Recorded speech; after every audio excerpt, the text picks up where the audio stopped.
মালয়েশিয়ার ৩৬ বাংলাদেশে ধরা পড়েছে এবং তাদের দেশের স্বরাষ্ট্রমন্ত্রী বারবার বলছে এই ৩৬ জন আইএসের সাথে যুক্ত এবং বাংলাদেশ সরকারের উত্থানের পিছনে তাদের একটি ভূমিকা আছে।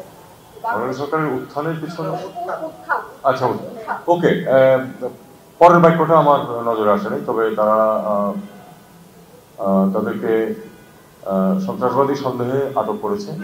আমরা ডিটেলস জানতে চেয়েছি তাদের কাছে, আশা করছি আমরা জানতে পারবো যে অ্যাকচুয়ালি তাদের ডিটেলসটা তাদের কয়েকজনের বিরুদ্ধে তারা স্পেসিফিক অভিযোগ তাদের আদালতেই সমগ্র করে, এগুলি এখনো একটু ফ্লুইড আছে। আর বেশ কিছুকে তারা বাংলাদেশে ফেরত পাঠিয়ে দেবে।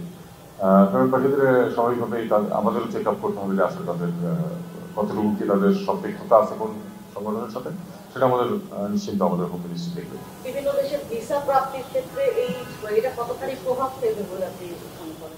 যে কোনো নেগেটিভ বিষয়ই ভিসা প্রাপ্তির ক্ষেত্রে প্রভাব ফেলবে না আমি কথা বলতে পারি না।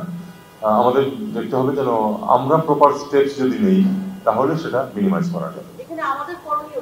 আমাদের করণীয় হচ্ছে দেখা যে আসলে তারা বিশেষ কোনো এই ধরনের কোনো অপকর্মের সাথে জড়িত কিনা, যদি জড়িত হয় তাহলে তাদের ব্যাপারে শাস্তিমূলক ব্যবস্থা গ্রহণ করা এবং এই ধরনের ঘটনা যাতে না ঘটে সেটা চেষ্টা করা।